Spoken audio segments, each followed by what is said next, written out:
Welcome to Dependable Flame, where we explore vintage petrol lighters, ashtrays, Tobacciana, and other useful mechanisms. Make yourself at home.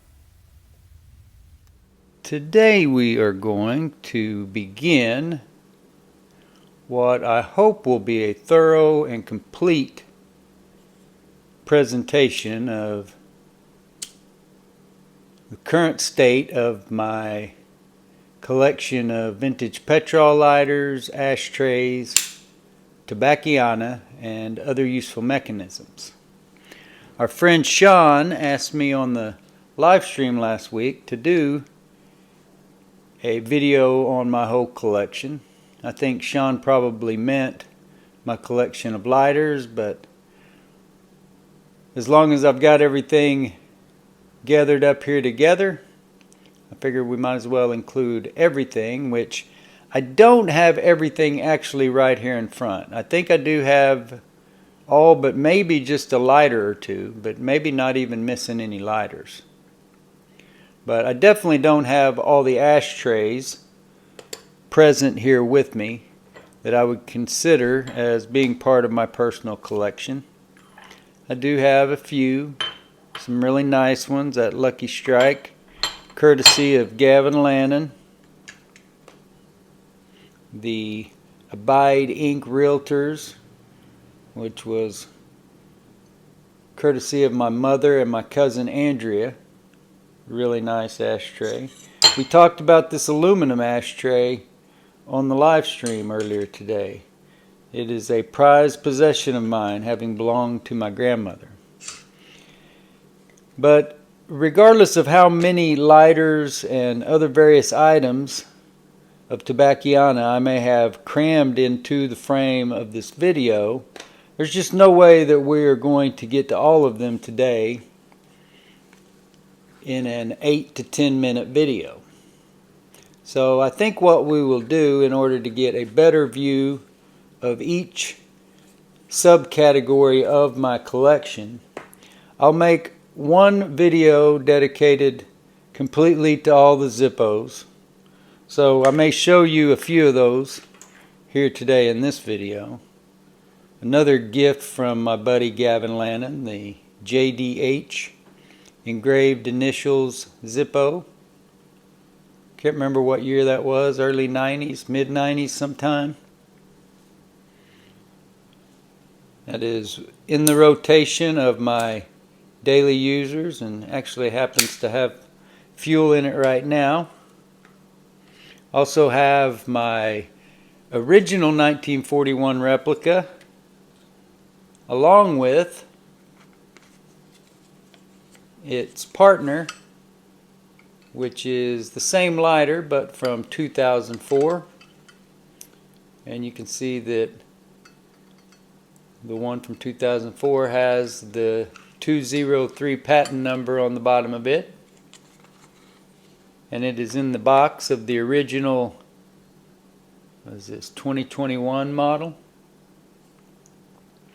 So I'll do a comprehensive Zippo video covering all the items I have, various styles of inserts, lighters. Got the convention lighters, maybe my favorite lighter of all, the etched leaf or all around leaf. I think you would call that hunter green and brass in the background. Really cool Zippo lighter. And I've also got a subcategory of park lighters. I've listed a few of these that I did have for sale recently, so I don't consider them all still part of my collection, but any of them that you see in this current video, like the table model, really cool lighter that I replaced with that red felt on the bottom. The old Storm King from, I believe, the 1940s, with the Park Sherman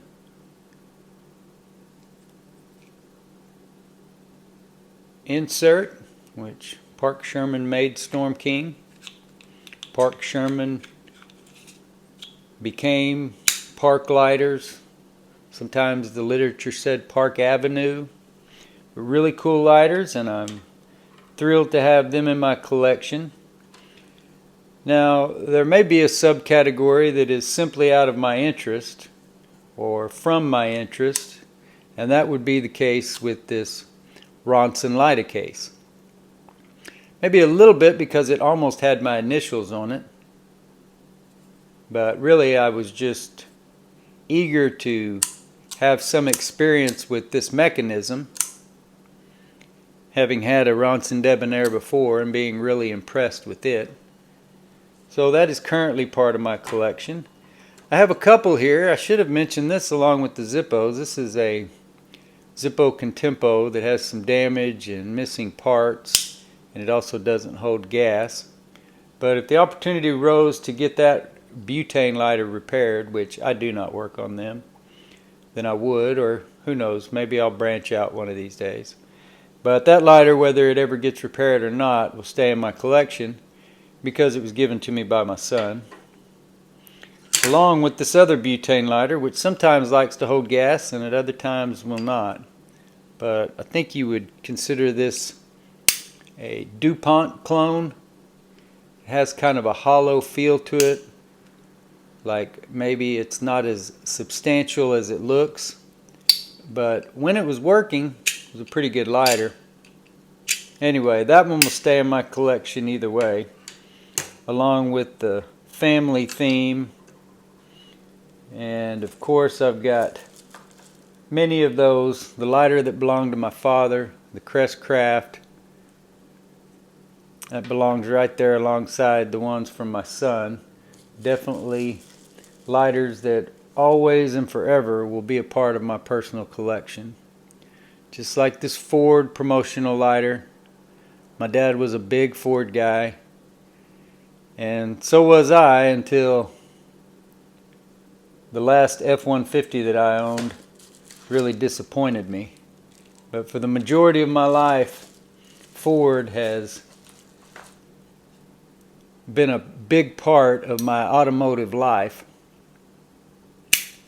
Another lighter that belonged to my dad.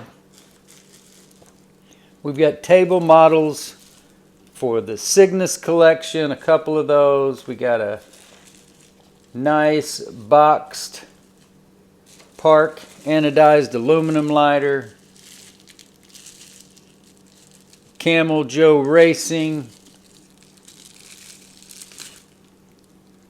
Brand new, high polish. I believe we had to remove a sticker from that and maybe a disintegrated flint. I can't remember.